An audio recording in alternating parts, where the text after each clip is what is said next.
За сайн байцгаана уу? Сайн байцгаана уу? Та бүхэнд өнөөдөр сэтгэл готрлыг танилцуулахаар бэлдсэн байна.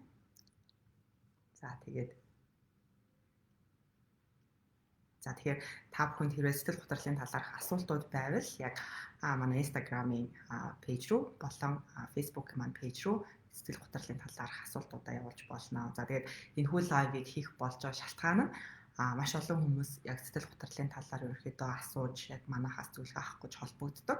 За ингэж холбогдохдоо ерөөхдөө нэлээд их юм буруу ташаа ойлголттой маш их байдаг яг сэтгэл готрлын талаар. За тэгээд тийм учраас та бүхэнд аль болох сэтгэл готрлыг маш зөв энгийнээр та бүхэн тайлбарлая гэж бодож байна. За тэгээд ерөөхдөө манай пэйжин дээр анх удаа юм ерөөхдөө 45 минут орчмын юм лайв хийж байгаа учраас асуух зүйлс байвал бичээд үлдээгээрэй. За тэгээд би бас дөнгөж шинэ учраас яг бүх зүйлээ сайн мэдхгүй батах болгооч магадгүй. За тэгээд ерөнхийдөө маш товчхон сэтгэл готрол гэж юу юм бэ гэдгийг танилцуулаад тэгээд та бүхнээс асуултууд орж ирэх юм бол тэрэнд ингээд явцдаа хариулаад ингээд явнаа. За тэгээд нэг хүнд аль болох би 5 минутанд л хариултыг өгөхөөр ингээд бодож байгаа. Тэгээд тэрнээс илүү байх бас шаардлагагүй байх. Яг тэгэхээр бусад хүмүүстэй боломж олгох зорилгоор тэгж байгаа юм шүү. За тэгээд сэтгэл готрлыг одоо маш их хүмүүс ярьж байгаа. Хүн болгон одоо сэтгэл готрлыг өөртөө яаж даван туулсан туршлагаа хуваалцж байна. За сэтгэл судлаач нар бас энэхүү мэдээллийг маш их хуваалцж байна. Дээрээс нь сэтгцэн эмч нар яг сэтгэл готролт яг ямар аргачлалууд байдгийг гэдээ бас маш их ярьж байгаа. Тийм учраас эхлээд яг сэтгэл готрол гэж яг юу юм бэ гэдгийг маш товчхон та бүхэнд тайлбарлая. За тэгээд сэтгэл готрлын ерөнхийдөө яг үндсэн 9 хүчин зүйл гэж байдаг. Тэднийг одоо таньж мэддэг гэсэн. За тэгээд тэрхүү хүчин зүйлсүүдэд бол ерөнхийдөө юу ордог вэ гэхээр хамгийн эхлээд нэгдүгээрт нь бол яг тайван биш байдал ордог. Маш их ганцаардал, уйтгар буйнаг, тэгээд төвшүүр гэх мэтлэнгийн ийм байдлууд ирдэг. За тэгээд хүмүүс яг ингэж шууд төвшүүр мэдрэл сэтгэл готролд орж байна гэсэн үг огт биш. Хэрвээ таны төвшүүр энэ тайван бус байдал чинь жилээр үргэлжилж байгаа бол тэгээ хэрвээ таны амьдрал тодорхой давтамжтай гарч ирээд байгаа бол энэ сэтгэл готрлын шинж тэмдэг байна гэж үзнэ. Тэрнээс биш нэг сарын хугацаатай магадгүй таны ажлаас болоод эсвэл шинэ төрсэн хүүхдээс болоод за эсвэл ээж автайгаа үйл ойлголцсноос болоод ч юм уу богино хугацааны энэ тавгүй байдлуудыг шууд сэтгэл готрол гэж онцлоход хэцүү. Яагаад тэгэхээр бид нарт ийм хөнгөн хэмжээний сэтгэл готрол байнга одоо явагдчихэдэг юм. Гонигтай байдал бол явагдчих л байдаг. Тэрэн дээр одоо заавал юу яах гээд хэрэггүй. Өөрийгөө сэтгэл готролтой гэж онцлох гээд юудаас хэрэггүй. За ирээдүйдээ ерөнхийдөө сэтгэл готрлын бас нэг том шинж тэмдэг бол таны ирээдүйд төсөөлөгдөхгүй байл. Тэгээ түрүүний хэлсэнчлэн бас магадгүй төсөөлөгдөг 2 жил өнгөрцөн, 3 жил өнгөрцөн ирээдүгөө бодох гэхээр хий хоос юм шиг санагдаад байвал энэ бас нэг анхаарах ёстой зүйл. Тэрнээс биш та нэг одоо 3 сарын хугацаанд ч юм уу ирээдүйд төсөөлөгдөхгүй байна. Яагаад гэвэл би хайртай үнэ алдсан гэдэг нэгж байгаа бол энэ бас сэтгэл готрлын шинж тэмдэг биш ээ. Бид нарт байх ёстой зүйл. Бид нар магадгүй алдсан хүмүүсийн хойноос одоо эмгэнэл гашууд илэрхийлж байгаа юм хугацаа гэж ойлгож болно. За сэтгэл готрлын хамгийн том хүчин зүйлсүүд бол яалтчгүй анхаарал төвлөрөлт суларчдаг. За ой тогтоолт мууддаг, шийдвэр гаргалт мууддаг. Энэ дахиад хэдэн жилийн өмнөдтэй харьцуулбал эсвэл танд ийм давтамжтай ирдэг. 10 жилийн өмнө танд нэг ийм 2 жил үргэлжилсэн үе шат байдаг. Тэгснээ одоо 10 жилийн дараа дахиж гараад байгаа ч юм. Ийм давтамжтай эсвэл удаан хугацаанд үргэлжилж байгаа тохиолдолд таны анхааралтай авнаа. Хөнгөн байвал тэрний заавал одоо ийм уг шаардлагатай бизнес сулаарч шаардлагатай гэсэн хэрэггүй. За тэгэхээр энэ яагаад анхаарал төвлөрөлт энэ ой тогтоолт мууддаг юм бэ гэхээр ерөнхийдөө сэтгэл готрлын үеүүдэд бидний нурдлын тарих буюу яг маш том шийдвэр гаргадаг энэ ухаант хэсэг маань ерөнхийдөө ажиллагаа маш сулардаг. Тийм учраас тодорхой хэмжээнд тархины үйл ажиллагаануудын ингээд үйл явцууд суларж байгаа л ийм хэрэг гарч байгаа. Тэгэхээр энэ дээр бүр маш их хэмжээний одоо ач холбогдлогод айц сандрах гэсэн хэрэг байхгүй. За хэрвээ сэтгэл готрлын одоо ийм уйдрах гонигтай тэгээ ялангуяа нэлийн хүнд байдлаар ингэж уйдрах гонигтай байгаа байдал жилээр үргэлжилж байгаа бол таны бие физиологи ямар нэгэн байдлаар зөвөр өвчлөл мэдрэгдээд эхэлдэг. Тэр нь ходоод өвдөх ч юм уу зүрх өвдөх, эсвэл та таргалаад эхэлдэг, эсвэл бүр хит тураад эхэлдэг. Ямар нэгэн байдлаар таны одоо ингээд үе мөч өвддөг болдог ч юм уу ингээд яг эмчит очиод үзүүлэхээр зүгээр тэгсэн мөртөө таны биед зөвөр илрээд байгаа бол энэ магадгүй танд санаа зовсон асуудал чи удаан хугацаанд үргэлжилсэн байна гэсэн. За ийм одоо ерөнхий маш хамгийн том хүчин зүйлсүүд нь байдаг. За тэгээд эдгээр хүчин зүйлсүүд маань л ерөнхийдөө нэг одоо жилээр үргэлжилсэн бол гэж хэлж байгаа тий. Тэрнээс биш одоо богино хугацаанд үргэлжилсэн бол та тэрэнд санаа зовох хэрэггүй. За маш олон хүмүүс манайхтай ингээд зөвлөгөө авах гэж ирэхдээ би ердөөсөө сэтгэл готролд орчлоо наа. Би одоо энээсээ гарч чадахгүй олон жил болж байна. 2 жил болж байна, 3 жил болж байна гэж ирдэг. Тэгээд сэтгцэн эмчтэр очсон, зарим нь юм уусан, зарим нь нойрны асуудалтай болсон, зарим нь ингээд нэг одоо хосын харилцаан дээр ч юм уу тийм эсвэл хүүхд хүмүүжил дээр ингээд өснээрээ байж чадахгүй байна гэд ингэдэг. Тэгэхээр би та бүхэнд маш товчхон юуг сануулах вэ гэхээр хизэнээс эхэлж таны сэтгэл готрол хэлсэн бэ гэдэг тэр эхэлсэн цаг хугацаа маш сайн ажиглах хэрэгтэй. Нэгдүгээрт нь ямар нэгэн одоо бидний амьдралд ингээд одоо хүсэжсэн зүйл хүслээр болохоо болсон ч юм уу тий төлөвсөн зүйл төлөвснөр болохоо болсон үед буюу бидний ингээд тарих бодсон бодол би физиологоор хоорондоо зөрөөд эхлэхээр л сэтгэл готрол гэдэг зүйл эхэлдэг. Тэгэхээр энэ дээр та юу юуг юм уугаад ингэхээсээ илүүтэй таны тархийг өөр газар бие чинь өөр зүйл хийлгээд байгаа тэр анхны хүчин зүйлсүүд нь юу юм бэ гэдгийг та маш сайн одоо ихэд анхаарах хэрэгтэй. Тэгээ тэрэн дээр ажиглалт хийгээд яагаад тэгэхээр таны тархи чинь өөрөө тодорхой хэмжээний шийдвэр гаргах гад таны одоо биений чи хийгээд байгаа үйлдэлүүд нь тархинд нь таалагдахгүй чинь өөр шийдвэр гаргах ёстой шүү дээ. Чинээс гарах ёстой шүү дээ. Чиний хүсэж байгаа зүйл биш шүү дээ гэдэг ингээд тархи айлтын даалгавар өгöd байдаг. Бие чинь болохоор одоо тэр одоо хийх ёстой зүйлээ хийгээл байдаг. Одоо ялангуяа ашаа сашаа хам шинжэндээ бас энэ агиох гарч ирдэг. Цалин авах ёстой. Тийм учраас биний хийгээлээ гэдэг ч юм уу. Зарим тохиолдолд яг нэг сэтгэл ханамжгүй хосын харилцаан дээр ч гэсэндээ ингээд бие өөрчлөлтөн тэр одоо хосын харилцаан дээр байгаа л гэдэг тархи нь болохоор аль хэдийн одоо шийдвэр гаргаад ингээд салахад бэлэн болсон байдаг ч юм. Тэгэхээр энэ дээр яг тарих бие хоёр чинь ингээд манай хоорондоо нэг зорилгын төлөө биш хоёр өөр зорилгын төлөө явж эхэлсэн үеийг л маш сайн олох хэрэгтэй. Тэр үеэс агуулаад таны сэтгэл готрол эхэлсэн гэж үзэж болно. Тэгээд юун дээр бол одоо ялангуяа Америкийн ч юм уу Европын сэтгэл готрлын шинж тэмдгүүдийг юу гэж одоо танилцуулах вэ гэхээр та сэтгэл готрлын одоо саяны миний хэлснээр 4 5 шинж тэмдэг илрээ. За ерөнхийдөө 9 шинж тэмдэг байдаг. Тэгээд энэ бусд нь бол яг нэг хөнгөн угаасаа дагалдан гарч ирдэг шинж тэмдэг. Тэгэхээр энэ 9 шинж тэмдэг илэрсэн л бол та сэтгэл готрлын нэг бол хүнд хөнгөн гэж онш авсан л бол та сэтгцийн одоо үйл ажиллагаа жоохон ингээд сулруулах, булчингийн сулруулах юм сэтгцийн эмнүүд угаад тайвшраад за тэгээд удаан хугацаанд ер нь бол энэ сэтгэл готрлыг ч юм ингээд тайвшруулын байдлаар имчилнэ гэд ингэчдэг. Гэтэл тийм биш юм хэрвээ та өөрөө дархин дотроо тэр хүсэж байгаа зүйлээ биенийхээ энэ хийгээд байгаа үйлдэл хоёрыг нэг болгохгүй юм бол энэ таны сэтгэл готрлын шиш тэмдэг чинь үргэлжлээл байдаг. Бүр ингээд одоо бүр улам хүндрээл яваад байх эрсдэлтэй. Тэгээд манайх дээр ирж байгаа хүмүүс бол дандаа л намайг шийдвэр гаргах хугацаанд 3 жил өмнө болцоод байгаа чинь шийдвэр гаргаагүй.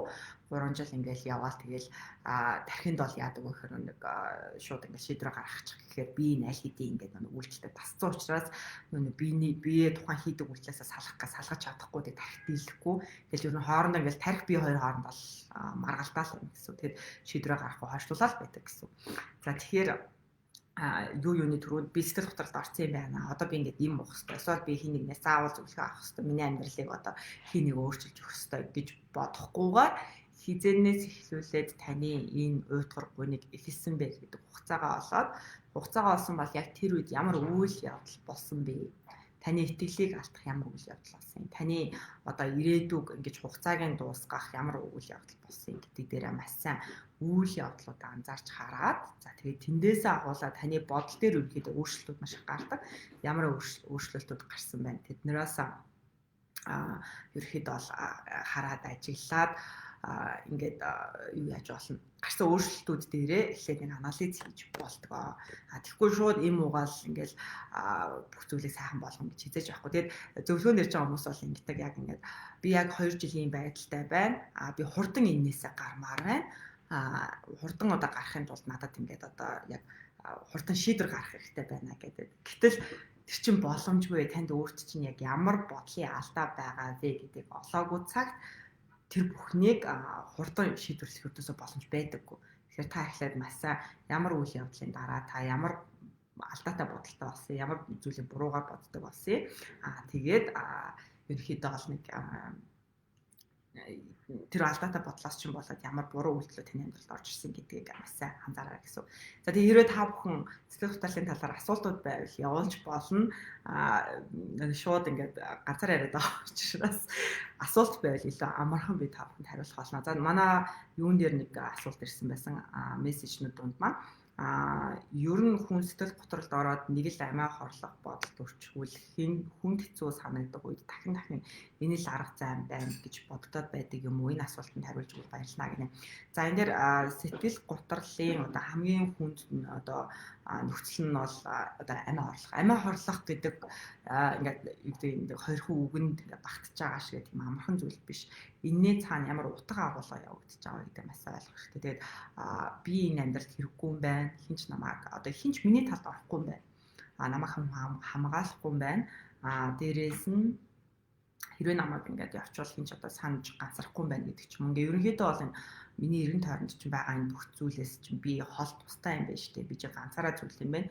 Тэднэрт нөлөөлөл байхгүй юм байна гэдээ өөрийнхөө нэг юм би энэ хэсэгт одоо энэ хэсгийн нэг гэдэг тэр мэдрэмжээ алдсан байна л гэсэн. Тэгэхээр бүлгийн нэг хэсэг гэдэг чинь бид нарыг амьд байлгаж яадаг тижээж яадаг хамгийн чухал зүйл. Тэгэхээр тэр бүлгийн нэг хэсэг гэдэг зүйлээ алдсан тохиолдолд за би хүмүүст хэрэггүй юм чинь ер нь бол одоо амнасаа одоо тийм хүртэл ингээ амьдралаа дуусгах гэдэг ч юм ийм шийдвэрүүд гарах эрсдэлтэй байдаг.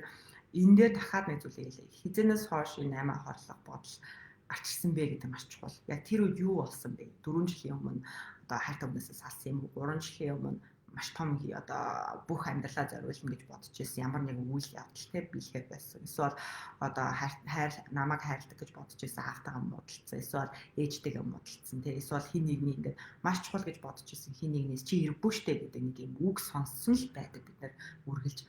Тэгэхээр тэр нэг одоо магадгүй өсвөр наснаас эхэлсэн ч гэдэг юм уу тий. Тэгэхээр яг тэр анхны тэр хэсгээс л эхэлнэ. Одоо сэтгэл зүйн зөвлөгөө яг хизэнээс эхэлж та ийм мэдрэмж төрсөн бэ гэж хэлдэг. Тэгэнгუთ хүмүүс яг тэр үе дандаа мэдчихэдэг. За би 3 жилийн өмнөөс нэг ийм бодолтой болсон да. За эсвэл би нэг 10 дугаар ангиасаа л ийм байсан да. За эсвэл би нэг өнгөрсөн 100-аас нэг ийм бодолтой байсан гэдэг яг хугацаануудаа мэдчихэдэг. Тэгээ хүн өөрөө тэр хугацаанаас хойш өөрийнх нь бие физиологи, тийм бодлууд, тэгээ хүн хоорондын харилцаанууд энэ бүгд өөрчлөгдөж байгааг мэддэг. Тийм учраас яг тэр үед юу болсон бэ? Тэр үед болсон үйл явдал дээр хүмүүсийн хэлсэн үг, хүмүүсийн хийсэн үйлдэл таны өөрийнхөө үнэлэмжинд маш том нөлөө гарсан байна гэсэн үг. Тэгээд тэр зүйлсүүд дээр ярилцаад яг нэг одоо хэлсэн үгэн дээр анализ хийгээд үнэхээр тэр хүн хэлсэн үг нь таны хувьд үний юм уу те эсвэл тэр болсон үйл явдал нь таны амьдралд одоо тийш амиа одоо энэ амьдралыг дуусгах хэмжээний тийм аюултай юм уу гэдэг дээр яг бодит үнэлт өгөх хэрэгтэй. Тэгжээж тэр за би чинь миний тулгараад байсан асуудал чинь нөгөө нэг өөрөө чухал гэж бодож байсан хүндээ би тийм чухал биш гэдгээ мэдсэн чинь би одоо хэрэггүй юм байна штэ гэдэг ийм алдаатай бодолтой болсон юм байна. Тэгвэл би энэ хүнд хэрэггүй юм бол өөр ямар хүмүүст хэрэгтэй байж болох вэ гэдэг дээр ингээд дахиж ярилцлах гэж анализ хиймэл гэсэн. Тэгжээч нэг за амиа орлохгүйгээр чинь амьдрал үргэлжлэж болох юм байна гэдэг ийм ирээдүйн төсөөлөл үүсгэж энэ магадгүй амиа орлох гэдэг бодлууд багасах боломжтой. Тэгэхгүйгээр нэг л одоо ороод ирсэн юм чинь дахиад орж ирэх үгүй тийм. Яг тэгэхээр бодол гэдэг чинь өөрөө нэг юм өөр юм гэсэн бодогддог тодорхой хугацаанууд байдаг. Жишээл айгүйх ганцаардлахаараа тэр би дахиад ганцаардлаа одоо ингээл хинч надад туслахгүй штэ гэл ингээл эргэн тойрны харангууд хинч угаасаа байхгүй. Бүгд завгүй. Тэгвэл тэр харж гэнэ үү миний амьдрал хинч туслахгүй байгаас тэ одоо ингээл одоо хинч надад туслахгүй юм чинь би амьдралыг дуусгах гэл нөгөө нэг юм тойроо руу орчдөг. Тэгэхээр энэ дээр одоо би нэгэн тийм бодолтой болцсон юм чинь энийг хийх нь зөв үгүй зөв гэд нэг ингээд ахын оронд эхлээд хаанаас эхэлсэн ямар шудраг бус зүйл таныг тайван бус болгосон юутэй та ингээд тэмцэлдээд байгаа таны тэр тарих бие хоёр чинь ямар одоо үнэт зүйл дээр салчаад байгаа энэ төр гэд энэ одоо яг хүн болгон өөртөөс асуух хэрэгтэй чухал зүйлсүүд дээр л очих нь хамгийн чухал. Тэрнээс би сэтгэл готролтой болчлаа ийм бол зүгээр болох уу? Би сэтгэл готролтой боллоо амиа орчвол зүгээр болох уу? Би сэтгэл готролтой боллоо одоо бусад сэтгэл готролтой хүмүүсийн яриаг сонсоод байхаар би эрүүл болох уу? Тийм байхгүй. Би одоо юу гэдэг ингээд энэ одоо 8-9 жил зөвлөгөө өгч байхдаа хин нэгний сэтгэл готрлыг сонсоод зүгээр болсон хүн гэж танихгүй хин нэгний сэтгэл готрлыг одоо ингээд сэтгэл готролтой байжгаад им ууж байгаа шууд тэр асуудлаа зүгээр болгосон хүмүүс гэж би мэдэхгүй. Ихэвчлэн хүмүүс яадаг вэ гэхээр яг тэр нэг одоо өмнө нь тэр сэтгэл санааны хямралд орсон үе дээр очиод өөрөөрөө эмчилдэг. Тэр нь за би ганцаараа юм байна. За ганцаараа байна гэдэг чинь бас тийм муухай зүйл бас биш юм байна. Би эндээс яг өөрийнхөө амьдралд хэрэгтэй маш чухал одоо үнэт зүйлсүүдийг оллоо, найз нөхдөйг оллоо, зарчмыг оллоо. Би ингэж амьдрах хэрэгтэй юм гэж өөртөө ганцаарын амьдралыг туулахдаа би яг яаж амьдрах юм гэдэг тэр өөрийнхөө үнэт зүйлсүүд дахин шинээр бий болгоод тэгээд дахиж шинэ амьдралын одоо энэ төсөөлөл бий болгож ээж л энэ сэтгэл готрол гэдэг зүйл дуустдаг. Тэрнээс биш одоо та өөрөө амьдралдаа ямар нэгэн шийдвэр гаргахгүй бусад хүмүүсийн нөлөөллөөр ч юм уу бусад хүмүүс одоо амархан замаар энэ сэтгэл готрлыг одоо гэнэ гэж одоо маш хэцүү баг боломжгүй. Тэгэхээр энэ дээр бас маш зөв хүлээлттэй байхгүй бол хүмүүс юу яагаад гэдэг хин нэгэн ингээл им өгөөл гоё эмчилчих юм шиг ингээ яриад байдаг. За сэтгэл готролд орохгүй тулд яах ёстой вэ? Өсвөр насны хүүхдүүд дундах сэтгэл готрлын талаар хэлж өгөөч гэж. Сэтгэл готролд орохгүй тулд хүн маш олон төрлийн төлөвлөгөөтэй зорилготой байх хэрэгтэй. Тэр нь заавал ингээл би одоо баян болно эсвэл найзтай өрсөлдөөд ингийн би эсвэл ингээл хэний ч ороогүй тийм сургуульд орно би эсвэл энэ дээрээ заавал он цаав нь юу гэдэг тэг цалингаа заавал нэмэн тэрний дээр дарга болно гэл ингээд бусадтай харьцуулсан зорилго гэхээсээ илүү нэг ийм асуултанд та хариулах хэрэгтэй. Энэ амьдралыг дуусгахад таны амьдралд ямар одоо түүхүүд ямар зүйлүүдийг амьдралдаа байгаасаа гэж хүсэж байна вэ гэдэг асуултанд та багаар хариулаад би амьдралдаа ийм түүхүүдийг байлгамаар байна. Тэр нь хүүхдүүдэд цэцэрлэгт хөргөж өгмөр байна. Би хүүхдүүдэд өсвөр наснд нь очиход нь хажууд нь одоо өндөрөөс хүүхдүүдийн хажууд ингээд хамт явмаар байна. За эсвэл би ингээд нөхөртөөгөө хамтдаа ингээд хуйлаа үсээ цагаан болтол хамт амьдрмаар байна. Тэгээ бид хоёр хамтдаа ингээд яг нэгэндээ анхаарал хандуулдаг ийм хүмүүс болно. Эсвэл би хамаатнуудаа бас ингээд тодорхой хэмжээнд тусалсан хүн баймаар байна гэдэг ч юм уу. Яг таны амьдралд байх хэрэгтэй гэж бодож байгаа тийм чухал түүхүүдийг яг өөртөө төсөөлж гаргаж ирэх хэрэгтэй. Тэгжээж юу болдог вэ гэхээр та бусад хүмүүсийн таныг хүлээн зөвшөөрсөн зөвшөөрөөс үл хамааран та өөрийн гэсэн амьдралынхаа төлөө ингээд тэмүүлэх хүсэл тэмүүлэл байх нь чухал гэсэн. Тэгэд тэр зорилгууд тэр хүсэл мөрөөдлүүдийн төлөө та одоо нэг ганцаараа үлдсэн ч байна уу, олуулаа байна уу, үл хамааран одоо би ийм л зүйлээ амьдралдаа хийчихье гэж бодож ирсэн шүү дээ. Тэрнийгаа л хийх гэж явж гин гэдэг тийм нэг юм зорилгын мэдрэмжтэй байх юм бол ерөөхдөө сэтгэл готролд орохгүй байх магадлал маш өндөр. За энэ дээр нэг зүйлийг сануулъя.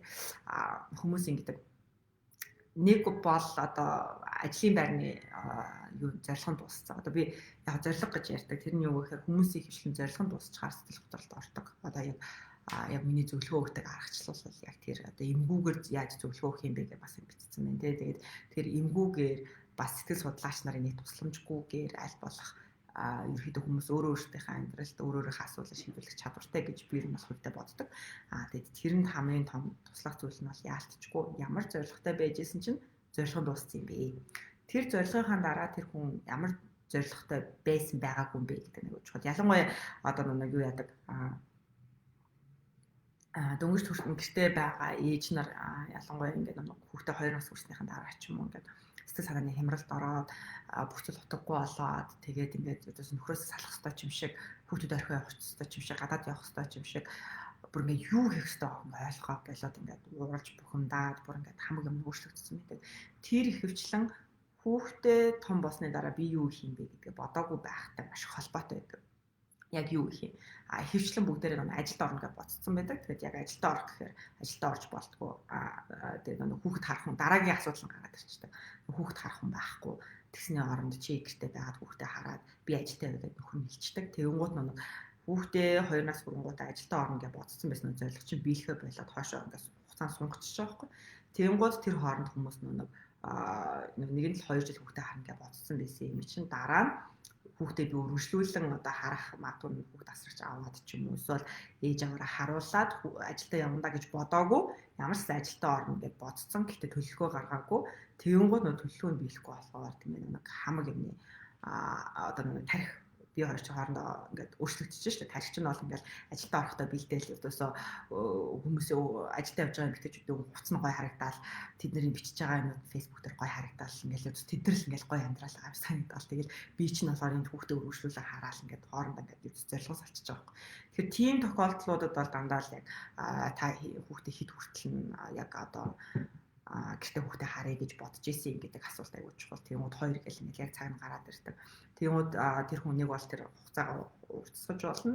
Эсвэл оронд нь За дахиад нэг жилээр магадгүй сунгая эсвэл хүүхд тасрагч харъя эсвэл цэцэрлэгт явуулъя эсвэл гэрээр ажил хийдэг ажилд орё гэх мэтлэнгийн ингээд яг тэр нөхцөл байдалд тохируулаад өөр зорилго гаргаж ирэх маш чухал. Тэгэхгүй л бол тэр уур бухимдал, тэр сэтгэл ханамжгүй байдал, тэр бусадтай өөрийгөө харьцуулах гэх мэтлэнгийн энэ бүх зүйлбэр улам хүндэрдэг. За тэгээд нөхрүүд бол тэндээс юу яахгүй тэсэр төвчгүй байх магадлал маш өндөр гардаг. За тийм учраас нэг сэтгэл готролд орохгүй тулд яах юм бэ гэхээр ямар нэгэн зорилго тавьсан бол тэрний дараа юу хийх юм бэ гэдгийг үргэлж бодох хэрэгтэй. Тэгэхгүй хүмүүсийн хувьд бол ингээл захирал болох гэдэг нэг зорилго тавьчихдаг. Тэр нэг 10 жилийн дараа биелждэг. Тэрний дараа яах гэсэн гэдгээрээс бодоагүй. Эсвэл хүүхд гаргах гэж нэг зорилго тавьчихдаг. Тэгэл хүүхд нь том болон дараа нь яах гэсэн. Тэгээ хүүхдээ 3-аас өрөнгөт нь тэгээ юу хийчихсэн гэдэг юм бодоагүй байдаг. Тэнгуут нь дахиад хүүхд гаргаждаг ч юм ингээд. Ерөнхийдөө нэг жоохон урт хугацааны тийм миний амьдралд ийм түүхүүд байх хэрэгтэй гэдэг тэр урт хугацааны зорилгоодсоо бодоагүй байжгаад ингээд үгүй нэг амьдрал бидэрт юу гүн те тэрнийг нэг авч явсаар нэг өдөр ингээд бүх юмны хугацаанд дуусаал тэгэл уур бухимдал маш их гарч ирдээ. За өсвөр насны хүүхдүүдийн дундаас сэтгэл готролт нэг онцлог байдаг. Өсвөр насны хүүхдүүд бол яалтчгүй нэг юу байдаг. Насанд хүрсэн хүмүүсээс дандаа хамааралтай шийдвэрүүд гаргадаг гэдэг. Ялангуяа ээж аав нар бол маш сайн ойлгох хэрэгтэй. Дээрээс нь та бас өөрөө ойлгох хэрэгтэй. Бид нарт нэг юм одоо сэтгэл судлаач нартай ингээд уулзаад ярилцж байхад өсвөр насны гомдол, өсвөр насны хүнд тоогдоогүй мэдрэмж ч юм уу. За өсвөр наснд болж өнгөрсөн маш олон ингээд нэг юунууд байдаг. Дутуугийн мэдрэмжүүд ч юм уу ингээд гомдлоо зөндөө их зүйлсүүд байдаг. Тэгэд тэр зүйлсүүдээ бид нар ингээд насанд хүрэхдээ ингээд цуг аваад ирдэг өөрсдөө цуг. Гэтэл өсвөр нас гэдэг чинь бид нар нэг хангалттай өөртөөгөө төлөө санхүүгийн шийдвэр гаргаж чадахгүй, эрүүл мэндийн шийдвэр гаргаж чадахгүй, эрх мэдлийн одоо тий өөр нь хийсэн ингээд одоо би энийг ингээ шийднэ гэдэг шийдвэрээ гаргаж чадахгүй. Зөндөө олон шийдвэрүүдийг гаргаж чадахгүй юм хүүхэд шүү дээ тий. Тэгэхээр маш олон шийдвэрүүд нь ээж аав нь эхлээд ойлгох ёстой, ээж аав нь дэмжих ёстой, ээж аав нь тэр хүний талд орох ёстой, ээж аав нь тодорхой нэг үйлчлүүд хийх ёстой гэдэг ингээд дандаа нэг насанд хүрсэн хүнээр дамжуулж ирж ээж тэр нэг үйлчлүүд нь биелдэг юм онцлог үеийнхэн. Насанд хүрсэн хүмүүс бол бүх шийдвэр өөртөө гарах бүрэн хэрэгтэй. Тэгэхээр энэ дээр нэгдүгээрт нь насанд хүрсэн хүмүүст одоо өсвөр наснаас ямар нэгэн зүйл өөртөө аваад ирсэн байгаа бол та нас биед хүрсэн том хүн гэдгээ маш сайн ойлгох хэрэгтэй. Тэгэхгүй бид нар одоо болтол ээж аавынхаа одоо нэг загнуулчих уу, одоо болтол ингээл даргынхаа үгнээс гарчих уу гэдэг ч юм уу. Тийм мэдрэмжүүдтэй айцуудтай өсвөр насныхаа айцуудтай байгаа л байдаг. Тэр бүхнээсээ маш сайн салах хэрэгтэй. Тэгэхгүй бол одоо бидний одоо насанд хүрсэн үе чинь хүүхэд насаар дуусаад байна гэсэн. Яг өсвөр насныхан гэж хэлэхэд яг тархинд юу явагдаж байгаа вэ гэхээр яг энэ үед бол тархи маш том юм загварчлал явагдаж байдаг. Тэр нь юу юм бэ гэхээр одоо та бүхэн зөндөө сонссон баг 0-3 насны хүүхдүүд бол ингээд одоо энэ хороо дэлхий дээр мэдэж авах ёстой зүйлийнхаа баг 80-90%-ийг ингээд тархины мэдрэлийн эсүүд хоорондоо холбогдоод мэдээллийг бий болгоод тэгээ миний хайртай хүн юм байна. Хүмүүс чинь одоо ингэж гомдд юм байна, ингэж ууралд юм байна, ингэж баярлд юм байна гэдэг ингээд бүх мэдээллүүдээ авчдаг гэж тэгдэг. Яг тэр одоо 0-3 насны том ийм бүтэц явагдаж байгаатай адилхан өсвөр насны яг тийм тархины маш том загварчлал явагддаг. Тэр загварчлал юунд хэрэгтэй юм бэ гэхээр насанд хүрсэн хойноо тэр одоо өсвөр насндаа цуглуулсан бүх мэдээллийг насанд хүртээ ашиглах гэдэг байна. Тэгэхээр ердөөсөө хүүхэд насанд хүрсэн хүн болоход тусалж байгаа ингээд тархины маш том одоо инженерчлэл гэх юм уу бүр ингээд өмнө нь байсан юм бүгднийг өөрчилж чадхаар тийм том мэдээллийн системийн ингээд хоорондоо холболтууд явагдаж байдаг гэсэн. Тэгэхээр ийм том холболтууд явагдаж хахад ерөөдөө өсвөр наснд яадаг вэ гэхээр одоо хоёр мэдрэлийн эсүүд хоорондоо мэдээлэлээ дамжуулахдаа өсвөр наснд хамгийн хурцтай дамжуулж яадаг. Тэгэхээр хүүхдээ өсвөр насны хүүхдүүдийн тархинд юу явагдаж байдаг вэ гэхээр маш их хэмжээний бодлууд ингээд араараасаа ямар ч хяналтгүй, ямар ч одоо зогсоох боломжгүйгээр маш их хэмжээний бодлууд орж ирдэг. Тэгэд тэр бүхнийг хийх ёстой юм шиг, тэр бүхний өмнө хариуцлага өргөх ёстой юм шиг, тэр бүхэн ингээд өөртөө асуудал юм шиг ингэж орж ирдэг учраас юу яагаад гэдэг.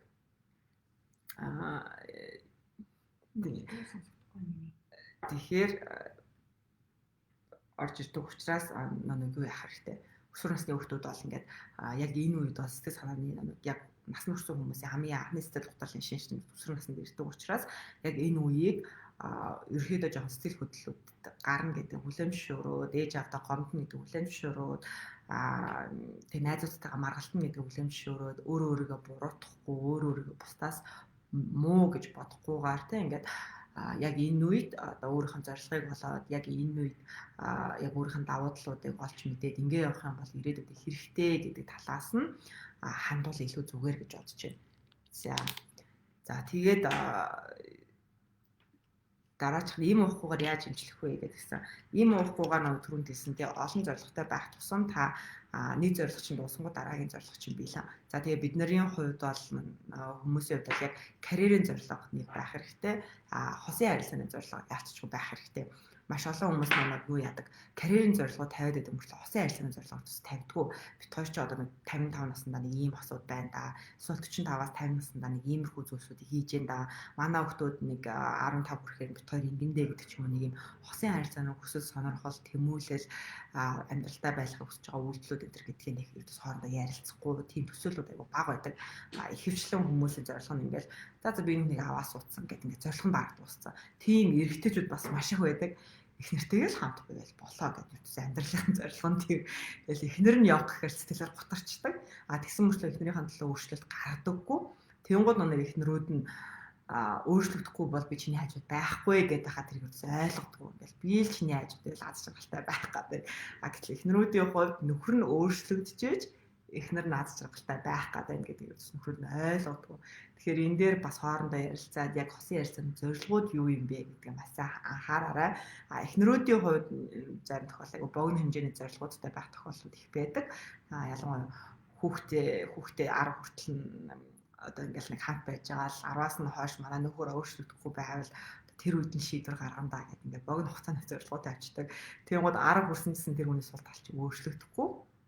Хүний сул тал бол нэг хамгийн урт хугацаанд доктортой байх ийм зүйл байдаг. Үр хөвгүүдэд нь хүртэл дамждаг. Давуу талч яг адилхан. Тэгэхээр тэн дээр хүлэмж шуурхгүйгээр ерөөхдөө ингээд юу яам гэж бол байхгүй. Хүлээн гэж бол одоо хүлээгээл байх нь хүлэмжшүүрээд байгаа гэсэн үг биш. Хүлэмжшүүрхгүй одоо ингээд удаад хүлээжсэн одоо тэр нь сул тал нь өөрчлөгдөн гэсэн үг биш. Тэгэхээр энийг аягаас ойлгох хэрэгтэй. Тэгэхгүй эмэгтэйчүүд бас маш их хүлээгээд тэгэд өөрчлөгдсөнгүй штэ гэж сэтгэл санаагаар хямрах зүйлсүүд маш их гардаг. Смут имо гэдэг. Смут имо гэх нь аргагүй. Яагаад гэвэл сэтгцэн эрүүл мэндийн үндэсний төв юун дээр сэтгц гэдэг өөрөө нэг сэтгцэн эмч нар чинь өөрөө яг им одоо онш тавиад тэгээд им өгдөг ийм ажил хийдэг хүмүүс байгаа. Тэгээд им уух нь огт буруу гэж байгаа юм биш ээ. Та ууж болно. Энд чинь өөрөө тань тайвшруулна. Одоо тэр нэг айдас төгшөөр энэ амьдралт чинь би болохгүй байж таа гэдэг энэ өдөр тутам мэдрээд байгаа тэр нэг энэ тааламжгүй мэдрэмжүүд тэгээд тэрнээс ингээд ер нь сэтгэл хөдлөлт байгаа хүмүүс тэр мэдрэмжүүдийг аль болох мэдрэхгүй гэл өөрөөсөө ингээл цухтаагаал холдоолгүйгээл ингээд байдаг. Тэр мэдрэмжүүдийг чинь байхгүй болох зорилгоор одоо ийм сэтгцийн антидепрессант ийм санал болгож болно. Гэхдээ ийм уулаа гэж таны сэтгэл готрол алга болохгүй л гэж байгаа.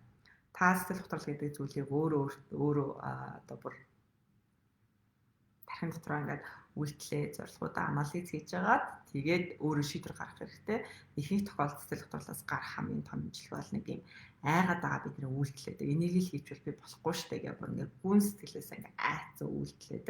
Тэр айгаад байгаа үйлдэлийнхаа учир шалтгааныг л аягүй сайн судалж үзэж агаад үнэхээр миний айдас бодож юм уу үгүй юм уу те би одоо ялангуяа жишээл ингээд би энэтэй хамт насыг бардаг гэтэл ингээд би амьдралынхаа одоо сүулт би аз жаргалгүй байвал яах юм гэдэг айдас байл та гэтэл бид нар амьдралынхаа сүулт очих юм бол одоо буцааж болохгүй шүү дээ нэг л амьдраад дуусах юм чинь те тэгэхээр тэрэн дээр жишээлбэл юуныхаа нөхрийнхаа ч юм эхнэрийнхаа ч юм уу сул талуудыг нь харж агаад те за би ийм сул талтай хүнтэй насан туршдаа амьдарч чадахгүй гэдэг яг өөрөөсөө асуугаад окей болж яана чаднаа яагаад гэхээр манай хүнд чинь зөндөө олон давуу талууд байдаг штэ гэдэг өөртөөгөө тохиролцоо хийгээд тэгээд насан туршдаа нөхөртөөгөө ч юм уу эхнэртэйгээ хамт амьдрья гэдэг шийдвэрээ гаргавал тэрэн дээр юу яагаад ах хэрэггүй одоо яг ингээд би яг одоо салах хэрэгтэй гэдэг ч юм уу тэр айдас дээрээ суурилж үйлдэл хийх шаардлагагүйгээр болгоно гэсэн үг байна.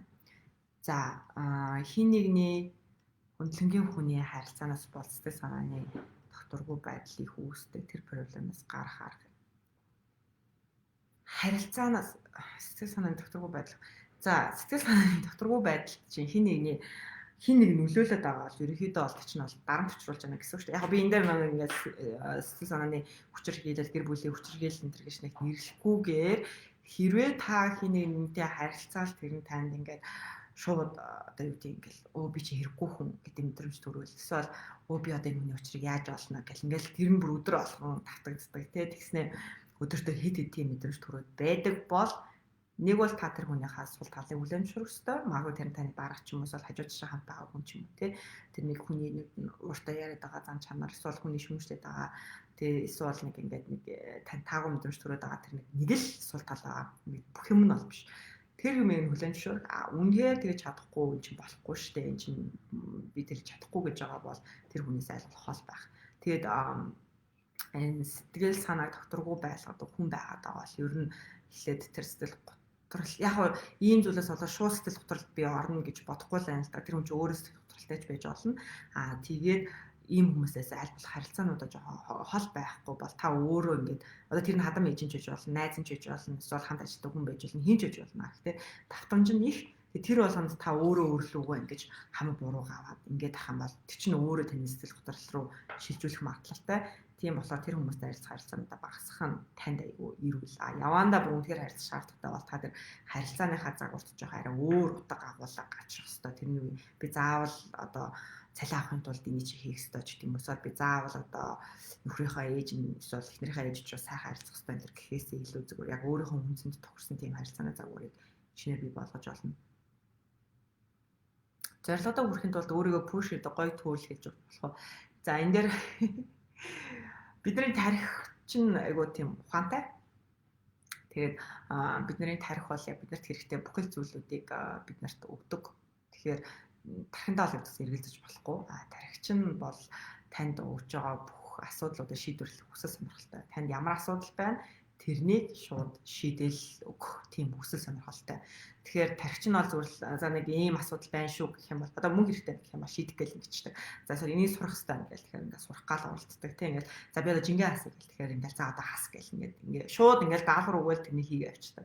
Тэгэхээр энэ дээр зорилгодоо хүрэхин тулд эхлээд тэр зорилго чинь таны амьдралд яг одоо би нэг ямар нэгэн одоо би юу гэдэг хэл сурах гэдэг зорилготой байлаа гэхэд би тэр хэл сурах гэдэг үйлдэлд амьдралынхаа одоо би юу гэдэг 70 насаа хүрнэ гэдэг дараагийн 50 жилдээ за 40 жилдээ би нэг хэл сурах гэдэг үйлдэлд 1 жилийг зориулах юм уу 5 жилээ зориулах юм уу 10 жилээ зориулах юм уу эсвэл 1 жилээ зориулчаад тэрний дараагийн 2 жилд би юу хийх гэдэг байна. Хэл сурчвал тэрний дараа надад ямар ач тус давуу талууд гарч ирэх гэдэг байна тий. Гингуут би магадгүй хэл сурчвал би олон улсад гоё ингээ хуралд явмаар байна гэдэг давуу тал гарч ирж байна. За тэгвэл гоё олон улсын хуралд ингээд явбал тэр нь ингээд миний амьдрал тэрний дараа ямар давуу талтай юм гэхээр би ингээд нэг юу яа Монголдо одоо юу гэдэг цөөхөн мэрэгчлэтнүүдийн нэг болно. Тэгэх юм бол би ингээд хүмүүст зааж өгч болно. Эсвэл би ингээд хийж чадахгүй байсан зүйлийг хийж чаддаг болно. Тэгэх юм бол ингээд ганцхан Монгол биш олон улсад үнэлэгдэх боломжтой.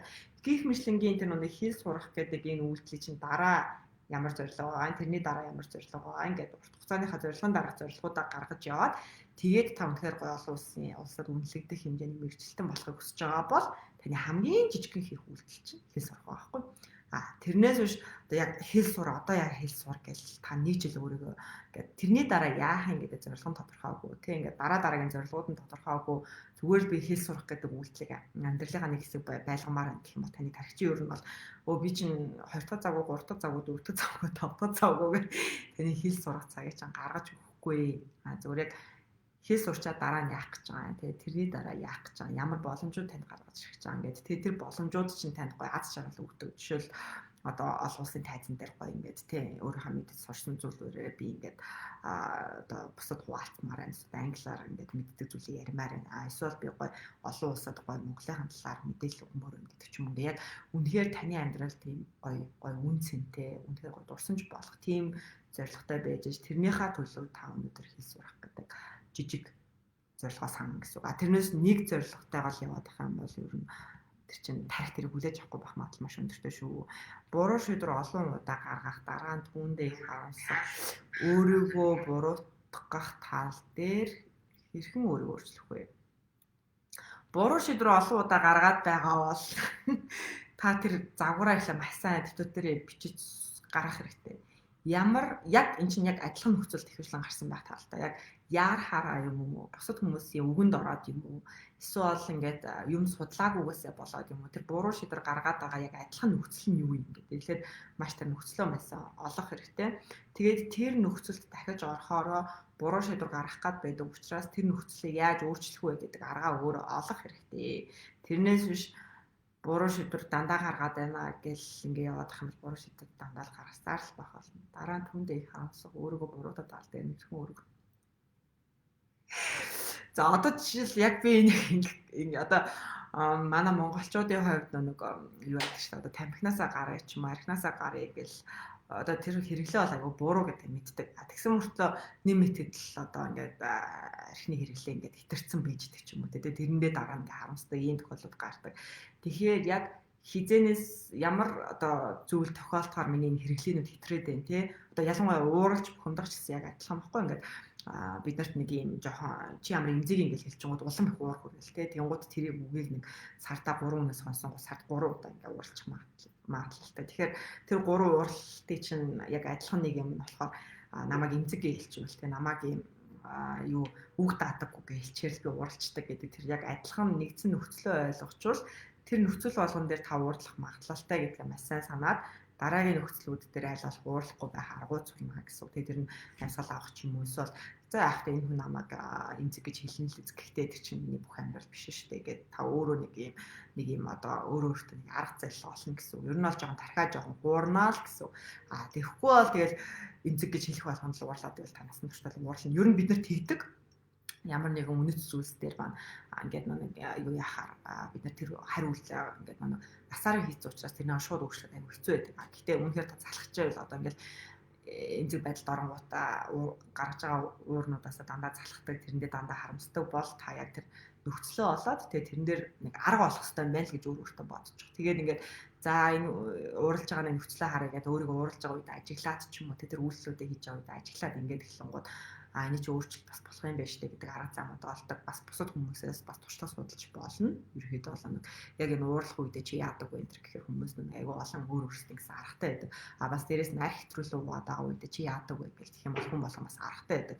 Тэгээд тэр хүмүүсийн аргуудыг бас суралцаад амьдралдаа аль нэг нь одоо арга болгоод хэрэгжилж болно. Тэрнээс нэгэнт хариу үйлдэлээ хийчээд араас нь одоо ингээд нэг би өөрийгөө уучлахгүй гэдэг чинь тэр чинь таны үнцэн асуудал биш. Таны үнцэн асуудал чинь ямар нөхцөл дээр би энийг хэтрүүлж хийгээд тэр үйлдэлийг хэтрүүлээд байгаа вэ гэдгийг л олох хэрэгтэй. Энийг хэтрүүлсэн бол тэрэн дээр заавал өөрийгөө буруутгах ямар ч шаардлагагүй. Яг хүн болгонд ямар нэг үйлдэлийг хэтрүүлж хийгээд араас нь өөрийгөө буруутгах нөхцөл байдаг. Заримдаа их уйлдаг, уйламхаа болчихдог, өөртөө сэтгэл ханамжгүй, өөртөө итгэлгүй байдаг. Өнгөрснөө их боддог, алдаа алдсан боломжоо бодож харамсдаг, буруу гэдгийг мэддэг хэрнээ гинэ. За. Уйланхаа болчдөг гэж энэ хэрвээ одоо эмэгтэйчүүдийн хувьд бол намайг сарын тэмдгийн ирэх өмнөх 7 хоногийн хувьд маш их гормоны өөрчлөлтөнд ордог учраас сэтгэл санаа хямрах, одоо тэг хэрэггүй гэдэг мэдрэмж авах, хүн болгон өөрийг нь буруутгаж байна, хүн болгон өөрийг нь хайрлахгүй байна, бүх зүйл таагүй байна, бүх зүйл одоо миний хүслээр болохгүй байна гэдэг 7 хоног бол бүгдээрээ сэтгэл санаагаар хямардаг. Энэ үеүүдэд бол аль болох юу яах хэрэгтэй? Өөрийгөө тайвшруулах хамгийн чухал нь бүтэн нойроо авах хэрэгтэй. Унтах цагтаа унтаад гой бүтэн нойртойгоос ирээд боломж байвал та жоохон хөдөлгөөн хийгээд өөрийгөө хөдөлгөөд за тэгээд дургүй юм аа хийх гэж шаардаад ингэж ах хэрэггүй. Ер нь жоохон өөрийгөө тайван байдлаар нь байлгах хэрэгтэй. Яагаад гэвэл маш их хэмжээний уур бухимдал гардаг учраас бусдаар хэрвээ та энгийн байгаа үедээ одоо юм ирсний дараагийн 3-7 хоног удаад ч гэсэндээ ингээл нэг жоохон байж байгаа л уйлал тэгэд тэр нь бүр удаан хугацаагаар жил 2 жилээр үргэлжлээд тэгээ таны уйлах хэмжээ чинь энгийнээсээ ихсээд байгаа бол та магадгүй нэг тарих бие хоёр чинь салаад удцсан байж магадгүй юун дээр очиод тэгэж өөрийгөө буруутгаад юун дээр очиж тэгж өөрийгөө харамсаад байгаа гэдэг эстэй судлаач ярилцвал илүү зүгээр яг ингээд би танд ингээд та юм нас болсон гэдэг нэг таны хэдэн жилийн өмнөөс ямар үйл явдал болсон тэр үед яг тэг хин танд юу гэж хэлсэн та хүнд юу гэж хэлсэн ямар үйл явдлуудыг та харсан тэр нь танд яг ямар мэдрэмж төрсөн гэдэг ингээд чи яг 60 минут ярилцлага болдог. Тэр ярилцлагануудад хариулахгүйгээр би танд шууд ингэнэ гэж бол хэлж чадахгүй. Тэгэхээр эхний ээлжинд биний имиж харах хэрэгтэй. Өнгөрснөө бодоод байгаа бол танд ирээдүйн бодлууд ч аюу бага байна гэсэн үг. Хэрвээ ирээдүйн бодлууд чинь бага байгаа бол бүх сэтгэл санаа чинь өнгөрсөн лөө явах нь гарцаагүй. Ингээд нэг бид нарт нэг юм ирээдүйн өнгөрсөн одоо гэдэг юм 3 үе байла. Энэ ирээдүйн өнгөрсний баланс таарч яглаагүй зүгээр. Зарим тохиолдолд өнгөрсөн байдаг, зарим тохиолдолд ирээдүйд байдаг. Тэ ингэхгүй бол нэг ихэнх 100% бодлуудын маань 80% нь өнгөрсөндөө байгаа байвал тань сэтгэл хөдлөлийн шин шимдэг илэрч байна. Таны ирээдүйд юудаас харагдахгүй байна шүү дээ. Тань тэр нэг амьдралдаа байх өгсөж байгаа түүхүүд чинь байхгүй байна шүү дээ. Та ингээ буугаад өгсөн байна гэдэг ийм бодолтой байж болно. Сэтгэл зүйн ганцаарсан зөвлөгөө авч болох болно. Family College CGM гэдэг хаягаар манай бүх мэдээлэлүүд байдаг. Та тэндээс ороод мэдээлэлүүд авч болно. Сэтгэл судлаач мэргэжлэр сурахын тулд ямар зүйл дээр илүү анхаарах ёстой вэ? За манай сэдвээс арай жоохон өөр сэдв гарч ирж байна. Маш олон одоо их сургуулийн 10 жилийнхэн сэтгэл судлалаар сурмаар байна. Яг юун дээр анхаарах ёстой гэж маш их асуудаг. Энэ дээр би нэг зүйлийг сануулгах ёстой. Сэтгэл судлаач гэдэг одоо яг ингээд нэг ийм 10 жилээр ямар нэгэн мэргэжил од болдог гэвэл одоо биднийг 10 жилтэй хадаад хуульч од болж ирсэн. Тэрний дараа эдийн засагч од болж ирсэн. Одоо бол яг нэг 10-аад жил нэг сэтгэл судлаач бол од болно. Тэглээгээд сэтгэл судлаар төгссөн хүн болгоо маш сайн сэтгэл судлаач болтгоо гэж үгүй. Тийм учраас та үнэхээр сэтгэл судлаач болохыг хүсэж байгаа бол насан туршдаа тэр хүмүүсийн төлөө ажиллах, ялангуяа танд хүн сонсох чадвар байна уу? Хүний өөдөөс ямар нэгэн тайлбар таахгүйгээр энэ хүн юу хэлэх гээд байгаа юм бол энэ хүн яг юу тохиолдсон юм бол гэдэг тэгэхээр тийм ур чадвар байна уу? Хүн сонсдог ур чадвар байна уу гэдэг нь сайн ажиллах хэрэгтэй. Хоёрдугаарт нь танд ямар нэгэн зүйлийн анализ, учир шалтгааныг логик одоо тий сэтгэлгээ гэж ярьдаг. Энийг олж харах бас ийм авяас чадвар байна уу гэдэг энэ хоёр авяас чадвараа маш харах хэрэгтэй. Хоёулаа байвал судлаач болж болно. Аль нэг нь байхгүй бол бас айгүй хэцүү. Яг хүний амьдрал чинь дандаа ийм санамсаргүй болсон үйл явдлууд дээр одоо бид нар анализ хийдэг.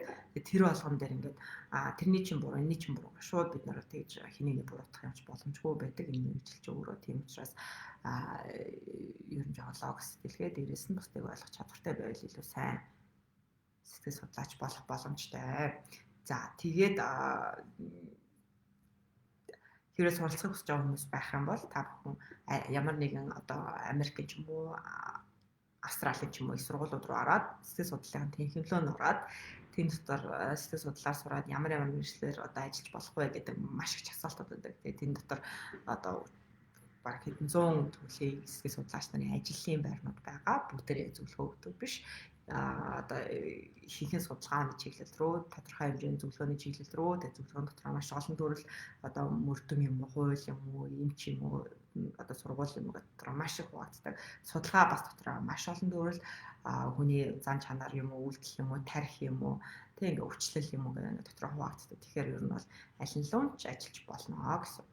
За өнөөдрийнхээ ерөнхийдөө ингээд энэ хүрээд лайв маань өндөрлөж байна. Тэгээд та бүхэн хэрвээ сэтгэл судлалын талаарх дэлгэрэнгүй мэдээлэл авах хүсвэл яг Family College CGM гэдэг хаягн дээр яг цахим хичээлүүд маань байршиж байгаа.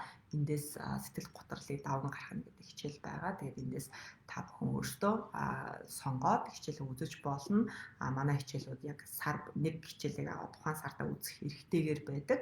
Тэгэхээр 45 минут орчмын хичээлийг та бүхэн ороод худалдаж аваад үзэж болно. За тэгээд түрүүнд бас хэлсэнчлэн хүн болгонд өөрийнхөө асуудлыг шийдвэрлэх ур чадвар бидний тархинд байдаг. Бидний бие физиологт өөрөөрөө эмчлэх боломж байдаг. Заавал хэн нэгэн бидний амьдралд гарч ирээд одоо тийм ингээд чи юм гэхээр бид нар тэгж хөдлөөд тэгээд өөртөө тулгарсан асуудлаа шийдвэрлэдэг болгох биш ээ. Тэгэхээр өөртөө маш сайн итгээрээ өөртөө ингээд нэг одоо юу гэдэг ингээд өөртөө асуудлаа шийдвэрлэхэд чинь тусалсан ийм хичээлүүд манай Family College CGM дээр байдаг гэсэн үг шүү. Тэгээд бүх хичээлүүдээ би өөрөө заадаг. Маш их хэмжээний судалгаа уншилж тэгээд маш их хэмжээний одоо цагийг компьютер дээр мэдээлэл хайж өнгөрөөгөөд тэгээд энэ нүнээс анализ хийгээд ийм л мэдээлэл хүнд яг хэрэгтэй болох байх таа гэдэг бодлоор би хичээлүүдэд бэлтгэдэг учраас та бүхнийг яг хичээлээс илүү дэлгэрэнгүй мэдээлэл аваарай. Тэгээд тэр нь таны бас зөндөө олон асуултанд хариулах байхаа гэж найдаж байна. За тэгээд энэ хүрээд лайва дуусгая. Эх 7 өдрийн нэгд өдөр дараагийнхаа сэдвээр уулзтлаа. Түр баяртай. Бүгдээрэнд нь хамтдаа байсан маш их баярлалаа. Аз жаргал хамгийн сайн сайхан хүсье.